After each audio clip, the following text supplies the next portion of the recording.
The Tudors Dynasty Podcast. Hello and welcome back to the Tudors Dynasty Podcast. I'm your host, Rebecca Larson, and today I am once again joined by my very best friend in the whole entire world, Dr. Emma. Rebecca, how are you?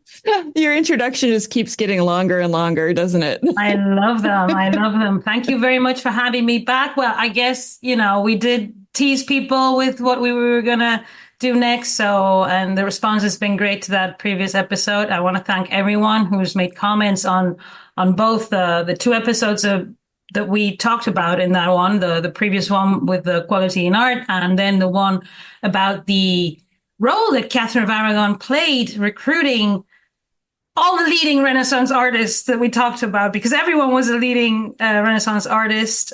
She even had people involved like Torrigiano, Hans Holbein. And then at the end, we were teasing about someone else, right? Remember that, Rebecca? We were. So let's start with that. So today we're going to talk about, we're going to talk about her name too. So we're going to talk about Susanna Horenbout, or is it Horenbout? Which way are we supposed to pronounce her name? I don't even know. And I've studied this artist for many years why? Because first of all, we see it written many ways. She appears in different sources. Sometimes she appears in German sources, and then other times she appears in English sources, so Italian sources. So she's given different names. And then women like Susanna, so we know her name was Susanna. That's for sure. There's things that we're certain about her life, but in the case of her last name that comes from her father's name, we just simply don't know how they would pronounce it in Ghent, where she was from. Probably Horenbout. But then in England, it's spelled in different ways in the sources, and those tend to be phonetically. Because I know Catherine of Aragon did that. She would write Anton Court, Hampton Court. She even had an accent, right? She wouldn't pronounce those H's like sometimes Spanish people do with their H's in English. So I am in Anton Court, right?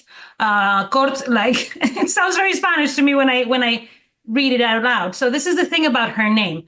But we know that she was a daughter of a very famous illuminator from Ghent called Gerard Horenbout, whatever we want to call him, and his wife, Margaret Zvanders.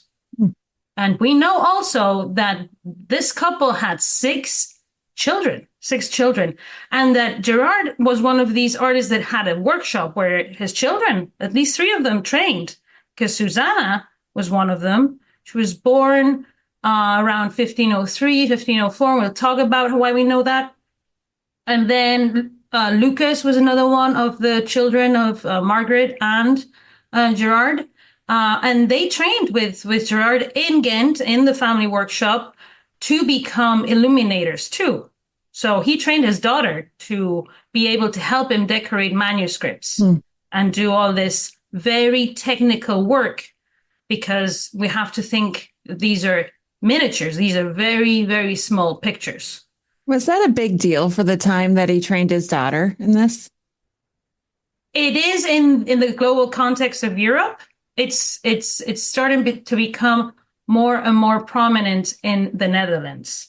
Okay. It's a thing that happens mostly in the Netherlands and will happen in Italy too. So now we're thinking that we're talking about the same two places that we talked about with Alejandro Vergara, about the places that were producing the best art in Europe, that these courts, these princes of the Renaissance, like Catherine of Aragon, Henry VIII, Francis I, Isabel of Castile, wanted these artists that were trained to do the best art, right? Mm-hmm. Why would you want someone trained like that to paint manuscripts for you, to decorate your choir books, your daily manuscripts that you use to pray? Religion and was something that they were in contact with, not daily, but at all times, really. So they were doing works in these manuscripts. But the difference with this family is that in 1515, Gerard is appointed court painter to Margaret of Austria and valet de chambre, which is an official role in her household, right? So these painters become associated with Margaret of Austria, who is the governor of this place called the Habsburg Netherlands. She's ruling the Netherlands in the name of Charles V, who is also the nephew of Catherine of Aragon. Now we see where the family connections come into place and how I found out about these guys in the first place, right? Yeah. So they are connected to Margaret of Austria since this is 1515 at least, when Gerard was appointed. So Susanna was around 13, 14 when this happened, 15. The first glimpse that we catch of Susanna is probably the best, because in May of 1521, Albrecht Dürer, one of the leading Renaissance artists, the German artist, a very famous artist for having a big role in disseminating Renaissance art through prints and works that he did, woodcuts and things like that, designs that he did to spread these images that were produced in a new style in courts. And he was selling his work around the Netherlands when he arrived to Antwerp. Antwerp was a port where all the luxurious items from Flanders were being taken to places like London. So Susanna wasn't, when Dürer meets Susanna and Gerard Horenbout in Antwerp, they're not really in their home, are they? Because they're from Ghent. What were they doing there? This is 1521. It's very probable that they were doing some sort of work there to bring things to England, right? In other cases, we know that the daughters of these illuminators, like one of Levina Turnlick's sisters, became art dealers. So was Susanna by this time an art dealer with her father, maybe? That was, exporting things from the court of Margaret of Austria to the court of Henry and Catherine? Probably, because they migrate to England in the 1520s, and we know this. We know this because they start appearing in the English royal records and elsewhere, right? So this is when Dürer finds Gerard and Susanna, she has her work with her too. And she has examples to show him. And he sees one of her paintings, one of her miniatures. It's a figure of Christ, it's a savior, he says. And he says, it is incredible that a woman can paint a work of this quality. And he buys it from her. So this is the moment when Susanna becomes really, when a guy with like Dürer makes a comment like that about you, it's because, most probably is because he wanted to meet you for some reason, right? And we can talk about why Dürer might have wanted to meet Susanna, because he was recording what he was selling, what he was spending his money with, and the people he was meeting there. Because what he was going there to do was to learn about the work of the illuminators in the Netherlands. So he wanted to meet Susanna. Why? Because she was already in the service of Margaret of Austria through her father, and most probably already in the service of Catherine of Aragon, because just months prior to that encounter between Dürer and Susanna, the Venetian ambassador in the Tudor court is reporting from Calais after the Field of Cloth of Gold, right? Let's just mention what the Field of Cloth of Gold was, in case somebody doesn't know, was a diplomatic encounter between the court of Henry VIII and the court of Francis I in France. So Catherine of Aragon went, Cardinal Wolsey was there. It was a way to show to the world that they were magnificent princes, but also that they were starting to have an understanding in certain things, and they wanted to show publicly that they were allies, let's say. And I use the air quotes for people who are not, because really they wanted to see each other and compete and see who was the most annoying European monarch of the time. Who do you think won, Rebecca? Yeah, well, It was a tie. Yeah, it was a tie. So most annoying tie. After Francis and Henry tied being the most annoying monarch in Europe in the Field of Cloth of Gold, what is not as commonly known is that that Henry and Catherine also met with Charles V in Calais, and that they traveled into the Netherlands and met with Margaret of Austria with Ferdinand of Habsburg, who would become emperor later on, and Catherine's nieces, Catherine of Austria, Isabel of Austria. There were many people in the court of Margaret of Austria because, for example, Christian II of Denmark was there. It was the court where the Horenbouts were producing this art, right? And in the farewell ceremony, what the Venetian ambassador tells us is that when Charles was leaving, a woman gave him a portrait, and he rewarded her with a very expensive gold chain. 13 years later, Charles would do the same with Titian. And Titian painted himself wearing this chain because he was this access to the noble rank. Well, the first time we hear about Susanna Horenbout in England is in 1529, and it's in her mother's tomb, and she most probably commissioned this brass that it was to commemorate her mother's death. Her name there in the inscription is Dame Susanna. So she was part of the English gentry. Well, she's most probably this woman that was in Calais and that gave Charles V a portrait and was rewarded with a gold chain. She was already Catherine of Aragon's portrait painter through the connection with Margaret of Austria, like she had done before with Pietro Torrigiano for the marriage between Charles and Mary Rose Tudor. This time, Catherine had recruited Susanna and the rest of the Horenbouts, who would go on to serve Mary Tudor in the household that was set up for her in 1525. Okay. Where Susanna is first mentioned as Mrs. Parker because she married twice in England, and her first husband was John Parker. Was Mr. Parker made a knight? Is that how she became a dame, or was it in her own right that she became dame? Do you know? Well, in the household of Mary Tudor in 1525, she's Mrs. Parker, which means she is there because of her husband's role. John Parker became keeper of the robes and of the Palace of Westminster. Oh, wow. Yes. So, and my argument is that Susanna became a portraitist. Well, what better than marry her to the guy in charge of the clothes? Oh, yeah, that's a good point. And we'll talk about why that is very, very, very important, really. That is key to the whole, to understand, because the problem with Susanna Horenbout is she doesn't appear in the royal accounts like her brother does. Right? Her brother is made king's painter in 1525. So that means the same year that he sent with Mary Tudor too, but Susanna doesn't have an official appointment. Why don't we know about these things? Because all these things would have been in the Queen's privy purse expenses and all those sources linked to Catherine of Aragon that were destroyed by Henry VIII. Of course.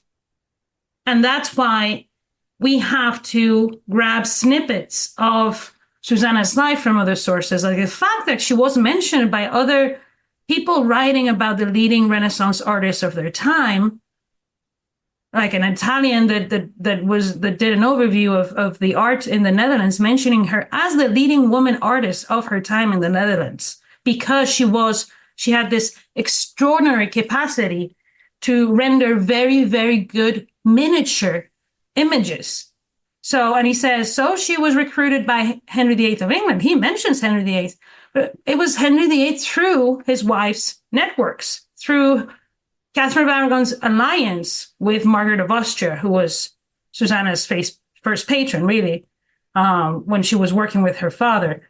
So this is all connected to the marriages established by Catherine of Aragon in England. First for Henry VIII's sister, and then for her own daughter when she wants to marry Charles to her own daughter. So the first miniature portraits that were rendered in England were rendered by the Horenbout, so it's someone. So they've always been attributed to Lucas because he was the one who was able to establish a workshop in London. Susanna couldn't do that because she was a woman. Okay, I feel like we need to backtrack a little bit. Is it possible that because of the field of cloth of gold and Henry VIII and Francis I having a small falling out there, that he went and had this meeting with Charles? Is that possibly where the connection to Susanna starts? The connection seems to start much, much earlier. Oh, it does. Charles had been to England before the Field of Cloth of Gold because Catherine called him saying, we're going to meet with Francis and you're doing nothing. You need to come to England. You need to remind him we're allies. And Charles arrives and talks to Henry. That's right. So, and they agree that this is going to happen. So basically, there's a second Field of Cloth of Gold that nobody knows about. It hasn't been written about because when Henry and Catherine are in Calais, they go into Gravelines for several days to meet with Margaret of Austria. This is when she meets Susanna because she's working there for Margaret of Austria, at least. But Susanna was most probably already in her service because the portrait exchanges between Margaret of Austria and Catherine of Aragon. And Gerard Horenbout could have painted the portrait of Mary Rose. He could have been that painter that Margaret sent in 1514. We just don't know because the ambassador doesn't give us his name. But Gerard Horenbout painted pictures of royalty. We know because in 1522, Margaret paid him for a picture of Christian II of Denmark that he had painted. So this is all connected to portrait exchanges and art to represent these allies because you want pictures to consolidate those alliances in your own court. If you have a picture of Charles, it's more likely that you can talk to Henry about the alliance in front of him. It's like, look at him. My nephew, isn't he great? He's Holy Roman Emperor. He's the King of Spain. And in the case of the portrait that Mary Rose had of Charles that has survived and is today in the Royal Collection, he's holding a branch of a rosemary branch. And you know why he's holding that? Because that's the symbol associated with Aphrodite. So it's basically Charles saying to Mary, we're going to make lots of babies when we get married. It's true. I love the symbolism in portraits. I love when you tell us about these and she things. carries this portrait everywhere with her. So she is constantly reminded. She's like, this is going to be my husband. We're going to make lots of babies. With large chins. And Catherine was like, you know what the rosemary means, right? Because she would have explained these things to Mary Rose because she had a education that Mary Rose never got. So Mary Rose and Catherine were became close friends because Catherine had this knowledge and brought these amazing things like the portrait of Charles V to Mary and a necklace that her mother had owned.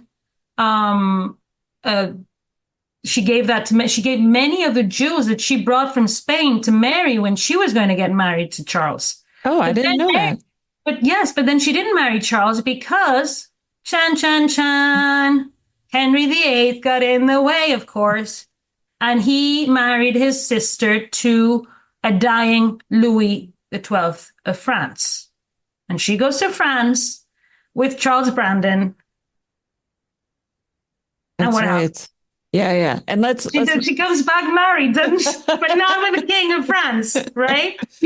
Yeah, it seems like things worked out in her favor that way, didn't they? Yeah. Maybe. Depends on how you feel about Charles Brandon. This part was my favorite part in the Tudors in the TV show. I was just going to say she did not marry the King of Portugal like they show in the show. Oh, well, I mean, did you see that cord? It was, I mean, that sometimes that to someone who works on artistic and cultural exchanges between Southern Europe and Northern Europe, and is that sometimes these shows do have depictions that are wrong about courts that I don't know if they're trying to present them as exotic, but they come across as creepy. Yeah. So, that should be taken care of a bit better, I think. Cultural awareness is important, I think, when you're talking about people in foreign lands.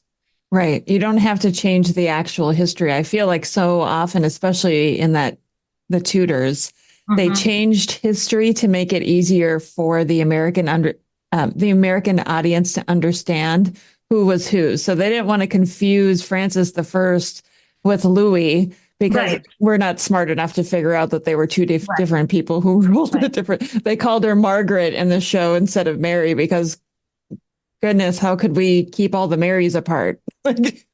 Well, yes, but then, yeah.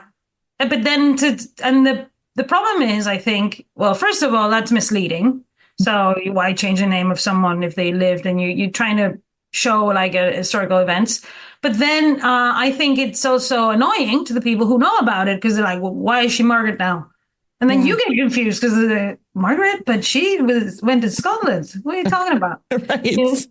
So yeah. But definitely we know who Mary Rose is. She had, this is what I don't see a lot in these shows, these Catherine's connections to these women that are, she transforms Mary Rose into an appealing bride for a European context because she's going to marry Charles V, future Charles V. He's not Charles V at this moment, but he's the Prince of Castile. He's the heir to Isabella and Juana and to Fernando of Aragon too. And then in 1519, he's elected Holy Roman Emperor. So when Susanna Horenbout presumably gave him his portrait in 1520, when she was only, well, we know that when she met Jura said she was 18. So she would have been given this chain at 17. Oh, wow. By Charles, who was only 20. There's a surviving miniature portrait of Charles in the Victoria Albert Museum. That's most likely this painting that Susanna rendered and gave to him in 1520. And it's a beautiful image. It's a beautiful image of Charles. And it is based on the portrait that Mary Rose had of Charles V that is also in the Royal Collection in Britain. So Susanna was probably this portrait that she painted, this miniature that she painted of Charles was a test to test her virtuosity, to see if she could paint, using this portrait, painted a miniature of Charles, but make him look better because the ambassador said he didn't look very good in the previous one. And Susanna painted a beautiful miniature of Charles V that survives. And that was most recently in the 6 Lives exhibition alongside the miniature portrait of Mary, Princess Mary, wearing a little jewel that reads the Emperor. So these were most probably painted by Susanna. That's what this little snippet of a woman receiving a portrait in 1520 has led me to, Rebecca. What do you think about this? My mind is just racing with all this information that you're giving me. Sorry, my mind is racing too, guys. Sorry about that. I hope everybody's mind is not racing. I think I'll have to explain it a bit more some other time again, so we can all, or just take back and listen to it again. But these snippets are connected. The snippets that Alejandro Vergara was telling me to find and then connect to artistic changes tell a story. And it's Susanna Horenbout's story.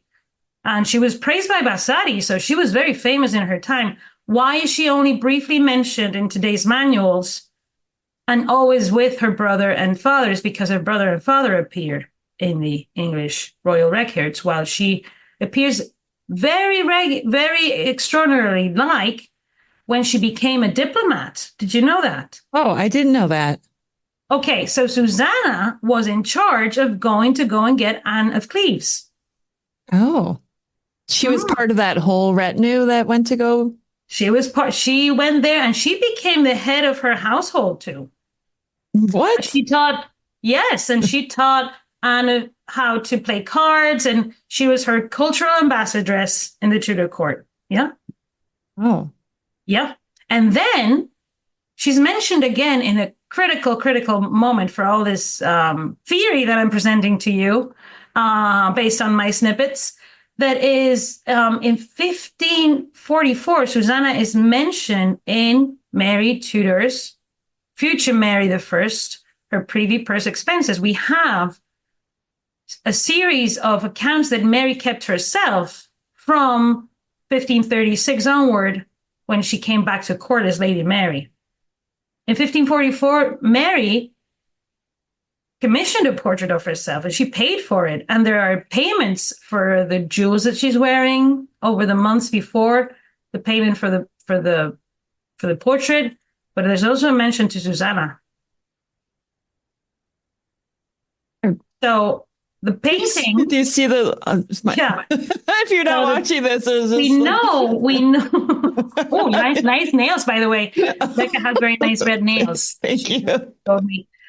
So what this means is that when Mary was paying certain John, is what it says in her privy purse expenses, for who drew her face on a table.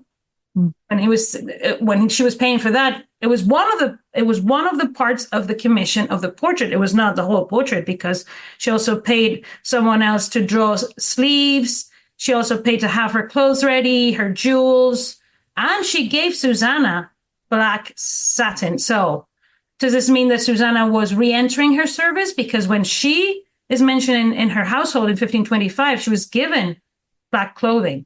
That's the clothing that people wore in Mary Tudor's household. Was she coming back to her service? Did she paint the portrait? The portrait survives in the National Portrait Gallery. It was also in the Six Lives exhibition. And it has an inscription on it that says that this is Lady Mary, the daughter to Henry VIII. So it's at the age of 28. And it says it's this year. This was the year that Mary was becoming a very important person in Henry VIII's court again, because her new lodgings were finalized for example, in Whitehall. Was this painting for these new lodgings?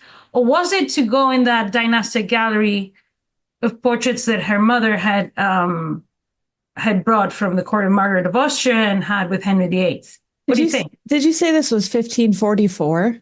Mm-hmm. So Catherine Parr was queen. Do you think there's some association? Oh, there is so much association there. So the only other portrait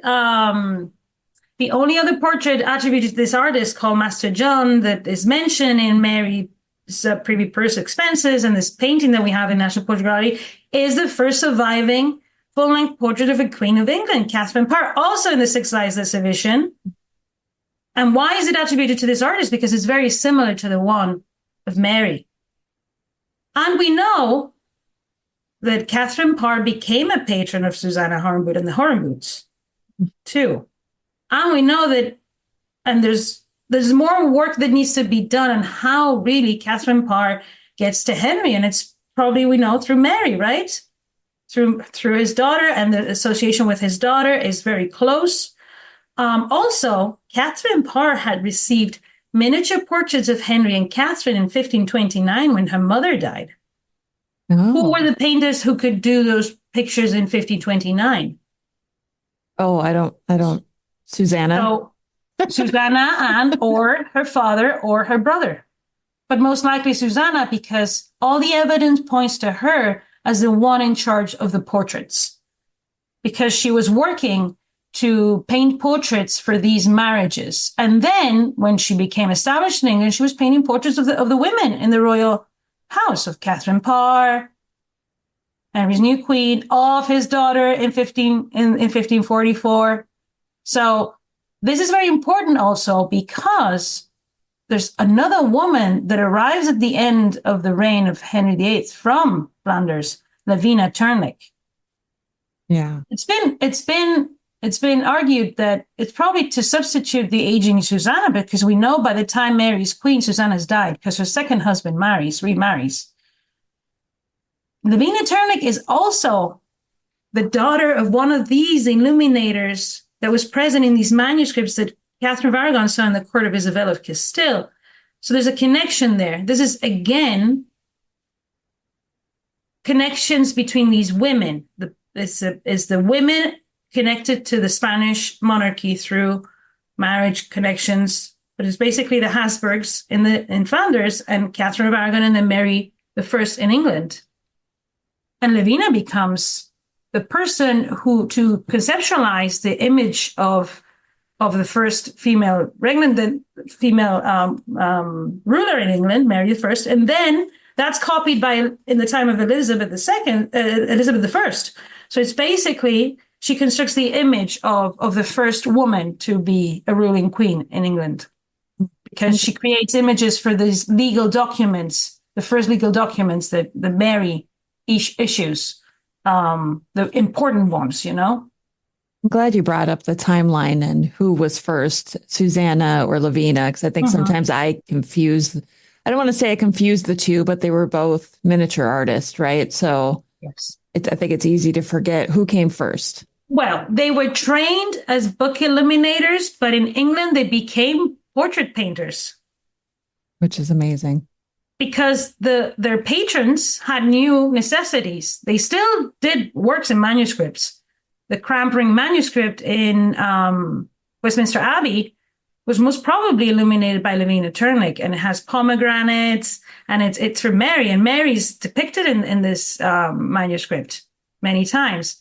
So it's morphing. It's not just religious scenes where their patrons are featured as the person, the saint, or as Mary curing the scrofula. It's also images of them as rulers to send to other people to start their own propaganda, because it's very difficult for them because they're women in power. Yeah. Who better than a woman to understand a struggling woman to do excellent work to help her in her project to become successfully rule England? You know, you have to take a tradition. You have to take that image that Henry VIII has created, which is a powerful image of power, and present yourself as the continuation, but as new, as the mother of England, as Dr. Peter Stiefel mentions and says many times. And I want to know what Dr. Peter Stiefel thinks about all this episode when we're done. But this is basically what I'm studying in relation to women artists in England. They come because there is a need for the women who have this taste for high quality art executed in the Flemish style. They like it. They have new necessities. They want these little miniatures to send to people, and especially because Henry VIII is starting to show that he's not very interested in having Catherine as his wife. So the first miniature portraits of Henry VIII that we have, painted by Susanna most probably, have inscriptions of him with his name and that. And there is at least one of Catherine Aragon, and it says it's the pair to that picture of Henry, and the inscription says that she is his wife, Uxor. So we have to remember that Henry sent his miniature to Anne Boleyn too. That was most probably painted by one of the Horenbout. So Henry used these images that Catherine created also for his own purposes. But it was Catherine who brought these artists to the court. It wasn't Henry. But in Vasari, is Henry who gets all the credit. In the case of Levina Turnley, Vasari does say that Mary I had a great esteem for her work. The problem is that Mary I's artistic patronage has not been studied because she's a very unpopular queen. Of course, right? Yeah. Is there? I'm curious if, looking at portraits painted by Susanna, is there a way to know just by looking at them that she did them? Over the course of studying what is probably her work for a long time, yes. And I'm going to try to explain what I just said, which sounded a bit weird when I said it. Okay. When you are studying first of all, you have to identify all the Horenbout miniatures that were painted ad vivum, so from the life, by a Horenbout in England to study that work of art and see what that tells you, right? Mm-hmm. But then when we relate that to other portraits that were painted in England, like the portrait of Mary Tudor in 1544, which is the first portrait that a woman of the royal house commissions herself and pays for herself, it has similarities to the Horenbout miniatures because the background is in the same very expensive pigment, azurite, because it's got an inscription like the Horenbout miniatures. And then the model it's modeled after Holbein's pictures of Anne of Cleves and the other pictures that he painted of the wives of Henry VIII, of Jane Seymour. So we know that the Horenbouts had associations with Holbein. This is something that is mentioned in places where the art of the time of Henry VIII is analyzed. So they coincided in time at the court of Henry VIII. So they collaborated, and Susanna went as a diplomat to get Anne of Cleves, and then Holbein painted. I mean, there's connections between them. Mm-hmm. Obviously, artists that arrive, like Holbein did in 1526, if the Horenbouts were already there, and we know they were already there, of course they're going to go and say hi to the other painters, you know? Yeah. Of course they collaborated in things. So, yes, there's ways to know that an artist that you are studying might have painted that or was inspired by certain things or because it created that image in a certain way. And then you try, if you have a lot of evidence of someone's life and works, and you can paste those two together and they kind of lap over each other, you're like, oh, this could be the same person. So this is how I pieced all the little snippets of Susanna's, really not only her life, but her artistic milestones. Because she's not mentioned in the English records, we have to go to Vasari, to Italians that talked about artists of the time. We have to go to the court of Margaret of Austria, and we have to go to her mother's tomb where she's mentioned and things like this. And know that she was Mrs. Parker, and know that she was Mrs. Gilman, and know that she, all these things that you need to know. Or she is, and the unnamed woman in other occasions. There's more mentions to women in relation to the Horenbouts that we simply don't know because it's just a woman brought a manuscript. Of course, yeah. Because why would we talk about women? Oh, I would have put names on them. Did she paint the manuscript? She brought a very, very, very well illuminated manuscript. Okay, did she paint it? Did she just bring it for her brother? Who was it? Was it because, for example, Lucas Horenbout married an English illuminator? Oh, yes, and she, Margaret Hossewither, was a daughter of a German goldsmith. So connections to the empire, to Charles V again. These artists married each other in these networks too. We know that from later on in the court, for example, of James I. This happens too with other artists. So these and let's remember, England and Flanders are very, very closely connected. They're not that far of each other, really. Right. So if Susanna was in Antwerp in 1521, and then she's mentioned in 1529 in England, and we know there's all these miniatures that are painted in the 1520s, and this and that, and all these pieces that I've talked about. We put that all together, and we can't know for a fact that she was that woman rewarded with this chain in 1520, but she's the most likely candidate to be the woman who received that because of the other historical evidence. I love that you're telling us how they were all connected, because I don't know why I just seem to think all of these artists were such solo creatures. Oh, no, especially not in these family workshops. There were family workshops. So Margaret Zvanders, who is now buried in London, when you go to London next time and you do your tour, you will have to stop at Margaret Zvanders' tomb in All Saints Church in Fulham, where Susanna is mentioned as Dame Susanna. She's the only one of the children of Margaret and Gerard Horenbout who had been court painted to Margaret of Austria and mentioned in this brass that its style is a Renaissance style. So did Susanna commission this? Did she design it? It's been proposed before.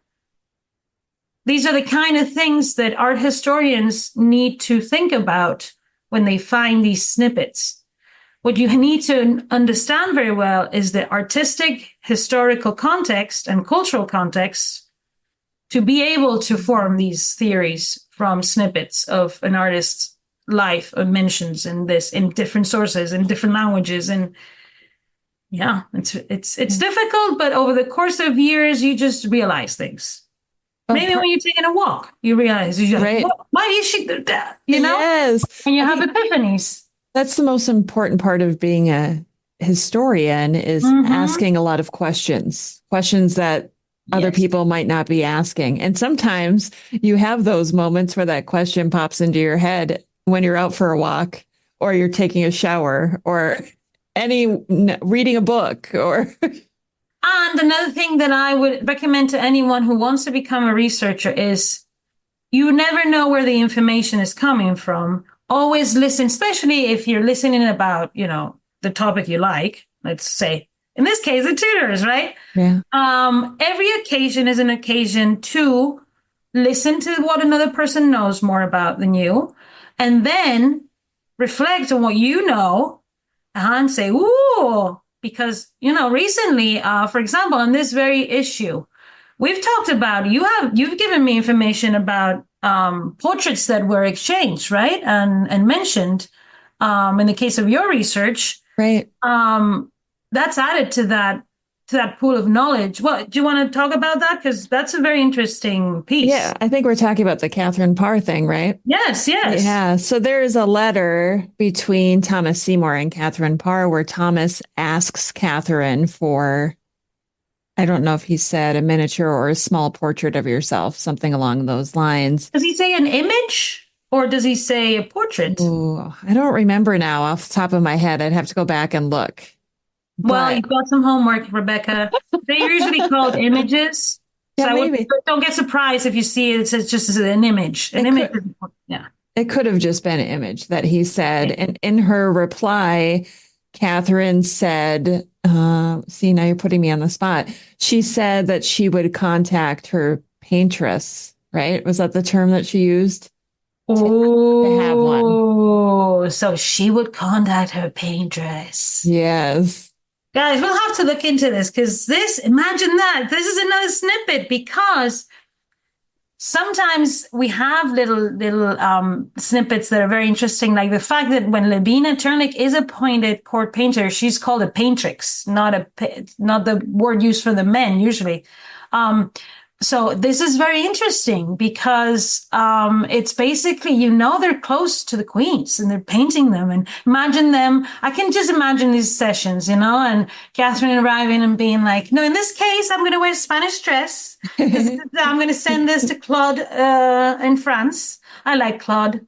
I don't like Francis, but I like Claude. I think Claude is nice. Things like that she would talk with Susanna when Susanna was going to paint her, right? Because and then this is very important because it all ties to really an interest in England for miniatures. Think about Elizabeth I and all the images that Hilliard painted of her. Miniature portraiture becomes very important for royals in England until the Victorian era. I mean, even nowadays, I just saw the news not long ago that Queen Camilla was given a miniature portrait of Charles III recently. So this is still these gifts of portraits. Why? Because if you're sitting home alone, you can take out your little portrait of whoever and you just have a little conversation, right? Right. And tell them about your day. And you want them painted in a good way. You don't want them on their bad day. They've got a cold. You want them on that glorious day. You were in the countryside, smiling at you, wearing that shirt that you really like. Those things are the things that a patron like. So I encourage you to continue exploring this snippet that you have. So go back and read the letter again, if you don't mind, and tell me more about it. Yeah, definitely. I love to talk about this stuff with you too. And when I saw that in the letter, you were the first person I reached out to because I thought, whoa, this just grabbed my attention. I never noticed that's one specific part in the letter. I just knew he was asking her to send him one so that he could look upon it and feel happy or something like that. I should have this. Yeah, this is what collaborating with other research does too, that you never, and this is what we're talking in that other episode, when you read the book about what is quality in art, you don't look at the sources or the books that you read in the same light. So you are thinking about things. And when you know someone who's studying portraits and there's a mention to, I mean, imagine how many people contact me sending me stuff about Catherine of Aragon. Oh, I'm sure. Yeah. Yeah, not enough people. Come on. I need more stuff. There's more stuff out there and we all need to find it because, I mean, it's only the proportion will only get bigger of what, well, essentially we know is that women were tremendously involved in art innovation. And now in the 16th century, not only from the elites, from the ruling elites, the royals, but also these women that were starting to have artistic careers. Levina Turnlik is the first woman to be appointed court painter in the European history when Henry VIII is almost dying. Do you think it was Henry VIII who really got her there? It was Catherine Parr and Mary Tudor. It was, oh, you know, Susanna is getting old. Henry, look at him. He can't even move. Never mind him. We need a new paintrix to paint our portraits because we are the important people now because Edward is pretty young. Yeah. We're going to take care of Edward, right? Right. And Levina painted portraits of Edward and Catherine Parr and Mary Tudor. And so this is what I'm saying. Why is it women that Mary Tudor and Catherine Aragon prefer as portrait painters? Because they have a special way to render portraits, a female way, you could say a female perspective, right? Yeah. So it's very interesting. And you know why? And maybe, I don't know how we're doing on time, but no, no, just keep going. I reckon I was going to give me a little cue when I was talking too long, but she hasn't. So I'm just going to go, guys. I'm just going to go. This is very interesting because when Levina works for Mary, and we have evidence that she painted, like she gifted her in the Christmas of 1556, she gifted her a picture of the Trinity, for example, right? And there's mentions to pictures in those New Year's gifts that were given to Mary the First of England. People knew she liked paintings. Also, we talked about the fact that she marries Philip II of Spain, and he brings artists and artworks come because he's involved with her and married to her, right? Yeah. Well, when Mary dies, Philip goes back to Spain. And who does he marry? He marries Elizabeth of Valois. And what does he do?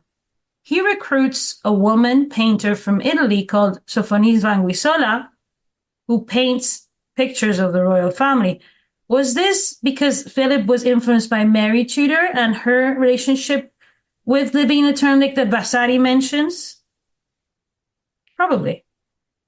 And Sophonie Vanguissola painted the most iconic portrait of Philip II of Spain because of this special way of rendering things with a female perspective. So this is what studying these first Flemish women artists in England, because they're very early on in the Renaissance, is leading you to when you also study your exchanges with a place like the Spanish monarchy, right? These types of questions.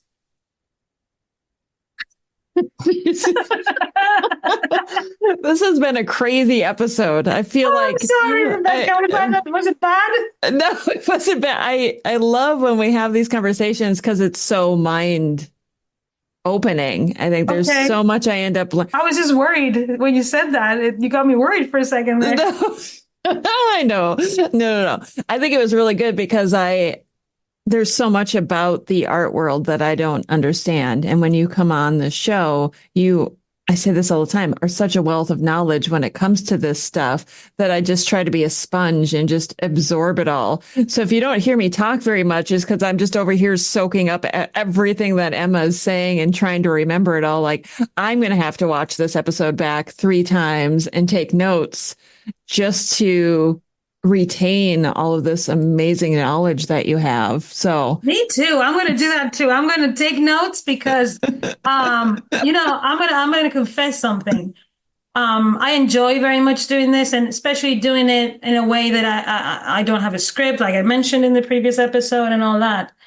But sometimes I have to confess, sometimes I don't make up things as I go, but things arise as I go, and I just tell you guys about them. So they're also very good for me to process everything that I study about, all the data that I have in my brain. Clearly, everybody has noticed that, and presented in a way that makes sense, which has been the struggle of my life, making sense.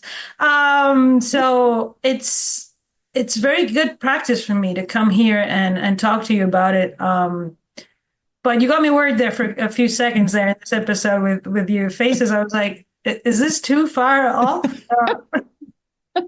I love your episodes. They're my favorite. You just give us such a new perspective on Tudor court with the knowledge that you have of art and on the Spanish monarchy, and of course, especially Catherine of Aragon and Mary, that I think that's why the listeners and viewers are drawn to the episodes with you, because it gives us a look at part of history that we don't hear enough about. And I'm just so glad that you're available to share that with not only me privately, but with the world. Well, I love this, and doing what you love, it shows off, and you know, it's a pleasure for me to do this, because researching, as you know, it can be lonely too, and sometimes just saying these things that you've been thinking for a long time aloud just helps you to realize how much sense they really make, at least to you. And you hope that you can convey that in a way that also they make sense to other people. To really, bottom line of this, and I think I was thinking about this morning, maybe this could be my final thought. To me, why this work that I do is important is because it shows that places like Spain and England that have been traditionally rivals, right, over the course of history, weren't always rivals, were allies. And when they were allies, amazing things happened. And especially, I think it's through the work that I do especially with what women did. Women were peacemakers, were the ones to educate the new generation, were the ones to try to, the marketing mothers, right? We talked about the marketing mothers. So I like the marketing mothers of the 16th century because they were so educated, like Catherine of Aragon was. She was far more educated than I ever will be. That's for sure. I don't speak Latin to start with. I should. So maybe that's on my bucket list for next year. But what I'm saying with this is that these women did their best to try to make the world a better place. And people like Torrellano, Susanna Horenbout were people who produced things to help them do that. It was their mission to be good queens, good rulers. That was what Catherine of Aragon really wanted, to be a good queen of England. And I think she was remembered as that. She was thought of as that during her lifetime. I think my job now is that she's thought about that way in her afterlife, you know? So that's what I want my work to be and to do. Well, you are on your way there because, you're on your way, because I feel like everybody is beginning to understand Catherine so much better now because of the work that you're doing and because of all the work that you're doing in art history. So, Dr. Emma, thank you so much for coming on the show again. I'm sure you'll be back soon. Do you think so? Yes, probably will be. Yes. Well, you know, and because we have this close interaction with people, you know, you guys are welcome also to, if this is the good thing about common mindset, right? Maybe you guys can offer us some information that you want us to talk about, because these snippets bring up such wonderful stories, don't they? They do. And it was so much fun today to learn about Susanna Horenbout. So. Oh, thank you, Rebecca. Have a great day, guys. Thank you so much for listening to another episode of the Tudors Dynasty podcast. If you love the show and would like to show your support, please head on over to my Patreon page. That's Patreon, patreon.com/Tudors Dynasty for more information. Over there, you're going to find commercial-free